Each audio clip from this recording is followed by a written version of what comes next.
जोर से बारंबार प्रणाम करती हूँ।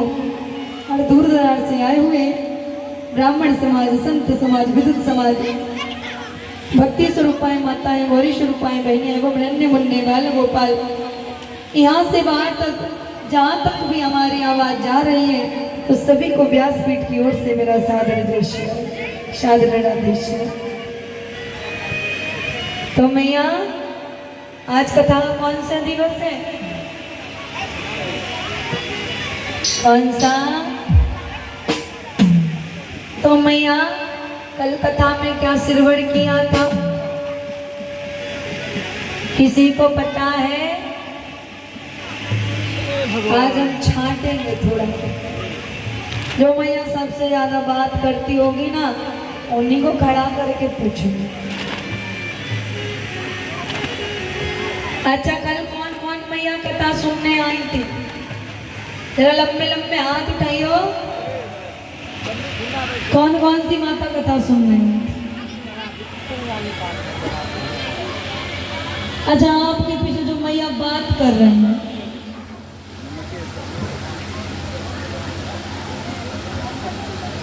अरे ओ मैया, बात करने वाली मैया, कल कथा में क्या श्रवण किया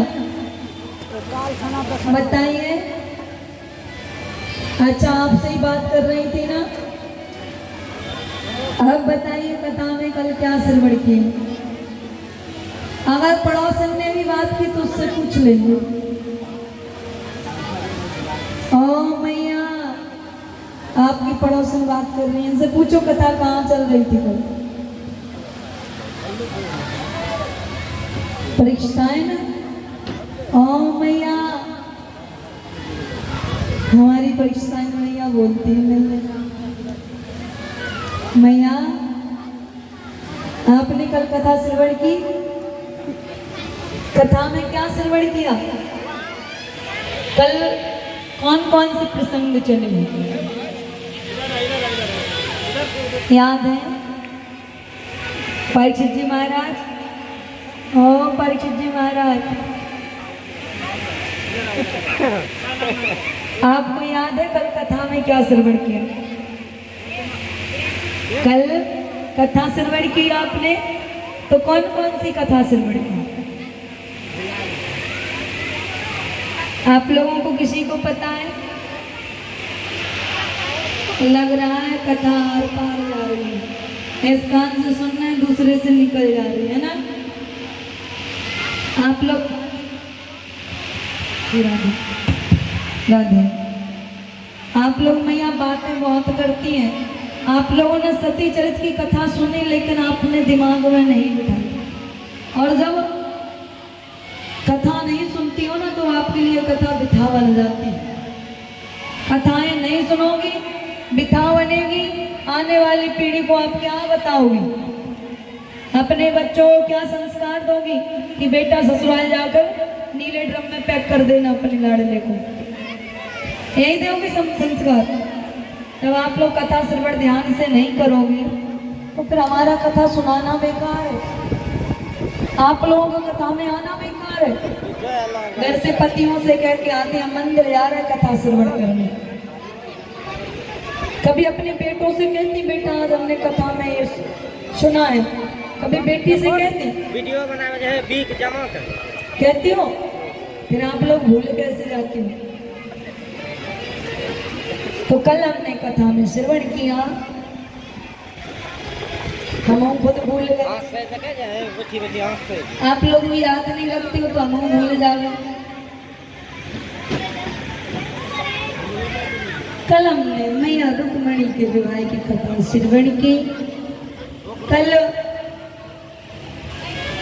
आप लोगों ने गोवर्धन लीला की कथा श्रवण की। परसों पूजन हुआ था। कल गिरधारी जी ने भोग लगाया। मैया जानकी ने अगस्त मुनि को भोजन के लिए बुलवाया। आप लोगों ने कल नाना प्रकार की कथाएं श्रवण की। आज हम नवम दिवस की कथा में प्रवेश करते हैं। तो कहते हैं मैया, कल रुक्मणी मैया के विवाह की कथा आप लोगों ने श्रवण की थी। जब भगवान कन्हैया रुक्मणी को भगाकर लेकर आए तो आप लोगों ने बड़े हल्दी मेहंदी फंक्शन किया, सब बढ़िया नंबर 1 का विवाह कन्हैया का कराया। तो मैया रुक्मणी क्या एक नंबर एक सुंदर से बालक होते हैं। अच्छा बताओ कन्हैया के पुत्र का नाम क्या है? पता है? पता है रुक्मणी के पुत्र का क्या नाम है? हाँ। तो मैया रुक्मणी क्या प्रद्युम्न जी महाराज होते हैं। तो मैया एक दिन की बात है कि प्रद्युम्न जी महाराज प्रसूति का ग्रह में सो रहे थे।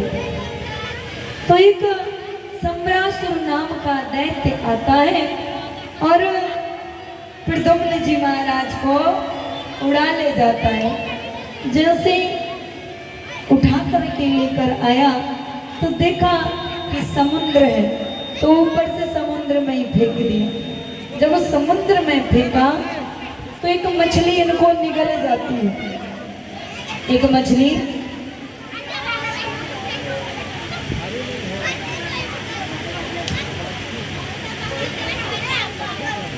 शिराधे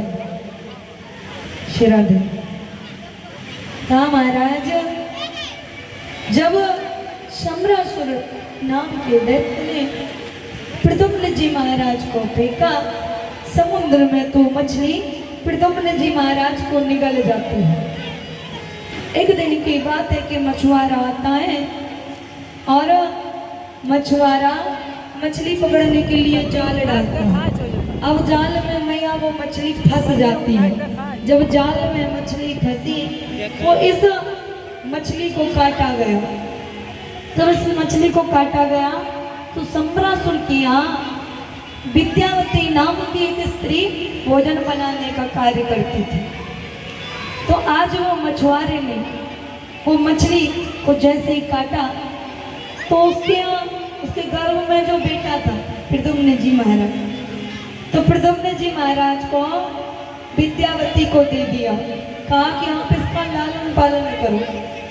एक दिन की बात है मैया कि नारद जी के द्वारा विद्यावती को पता चलता है कि जिसको तुम लालन पालन कर रही हो ना, ये स्वयं तुम्हारे पति हैं, स्वयं तुम्हारे पति हैं।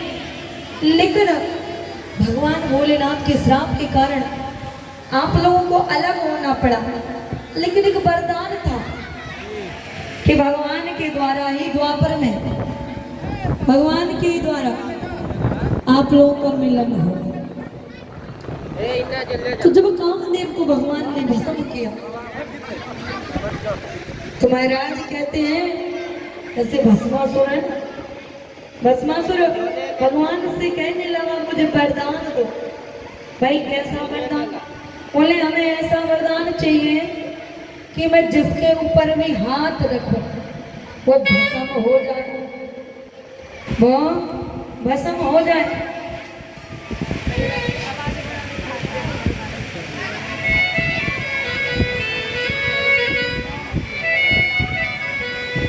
बोली बांके बिहारी लाल की जय हो। जैसे महाराज भगवान भोलेनाथ ने कहा तथास्तु, जा मैंने तुझे वरदान दिया। आज तो महाराज भस्मासुर भगवान भोलेनाथ के पीछे पड़ जाता है। भगवान भोलेनाथ के पीछे पड़ जाता है तो भगवान भोलेनाथ स्त्री का रूप धारण कर लेते हैं। अब तो भस्मासुर भी सोचने लगा आखिर भाई आप कहाँ से आई हो? आप लोगों ने सुना था ना कि मैं तो स्वर्ग लोक से आई। भगवान भोलेनाथ ने स्त्री बन करके कृष्ण कन्हैया लाल की बाबा के द्वारा बड़े भावपूर्वक फूल माला से स्वागत कर रहे हैं। जिन्हें जोरदार की ताली से स्वागत करें। इनकी मनोकामनाएं को ठाकुर जी अवश्य परिपूर्ण करेंगे। सुंदर फूल हारों के द्वारा जोरदार की ताली से स्वागत। प्रेम से बोलिए सावरिया सरकार की। श्री राधे कहते ना मैया कि ये फूल वही तोड़ के ला सकता है, ये फूल वही माला बना सकता है, ये फूल की वही माला बना सकता है जिसको भगवान अनुमति देते हैं। यार कोई के बस की बात नहीं होती। आपके गांव में फूल की कमी नहीं होगी, वैसे क्या कमी है? नहीं है। लेकिन एक दिन हमने कहा स्वामी परीक्षित जी महाराज ले आए। आप लोगों ने तो कभी अपने मन से सोचा ही नहीं कि चलो भैया माला ले चलो, बिहारी जी को माला अर्पण कर दे। भाई इसकी तो बात छोड़ो, आप लोग भगवान को पुष्प अर्पित नहीं कर सकते तो यह तो बहुत बड़ी बात है। पर जिसमें भगवान की विशेष कृपा होती है वही ये पुष्प अर्पित कर सकता है। ये पुष्प भी कहते हैं कि मुझे तोड़ लेना बनवाली, कि मुझे तोड़ लेना बनवाली, देना उस पथ पर फेंक, कि देना उस पथ पर फेंक। ये पुष्प भी चाहता है कि मैं ऐसी जगह जाऊं कि जिससे मुझे भी मुक्ति मिले, मेरा भी उद्धार हो। ये पुष्प शमशान घाट में भी जाते हैं, ये पुष्प भगवान के दरबार में भी जाते हैं, ये पुष्प भगवान के भक्तों के गले में हार के रूप में जाते हैं। और यही पुष्प मैया विवाह में जाते हैं ना। लेकिन आप लोग पता नहीं मन से हृदय से भी कंजूस हो, धन से तो छोड़िए, हृदय से भी भगवान से प्रेम नहीं करते हैं। करते हो तो हृदय से प्रेम। कहते हैं ना कि कबीरा सब जग निर्धना, धनवंता नहीं कोई, और धनवंता सोई जानिए जाको राम है राम धन होए। भैया राम का धन आप लोग लेना ही नहीं चाहते, राम नाम धन चाहते हो लेना? जरा हाथ उठाइयो, सच में चाहते हो? अब हम दे रहे राम नाम धन। अगर आप बीच में भूल गए फिर अच्छा राम नाम धन चाहिए ना। अभी आप राम की कथा सुन रहे, राम की कथा सुन रहे ना, तो ये राम नाम धन ही है। अब हम आप लोगों से पूछ लेंगे बीच में से उठा के कि मैया ये बताओ कथा में आपने क्या श्रवण किया, क्या समझ में आया, तभी तो हम जानेंगे कि भैया आप राम नाम धन लेना चाहते हो, है ना। तो मैया बाबा थोड़ा अपने आप को सतर्क करें, ठीक है। बोलिए बाकी बिहारी लाल की जय हो। जब भगवान भोलेनाथ स्त्री का रूप धारण करके आए, आज तो महाराज भस्मासुर भी सोच में पड़ गया। भस्मासुर भगवान भोलेनाथ के पीछे पड़ा था। भगवान भोलेनाथ भी पछता रहे, अच्छा वरदान दिया। भोलेनाथ कह रहे, बुंदेलखंड वासियों ने गाया, खुद दे के वरदान, दे के वरदान, खुद दे के वरदान, दे के वरदान, दे के वरदान, सो घुस गया कौआ के फूल में, दे के वरदान। जानते हैं कौआ का फूल? नहीं जानते? आप क्या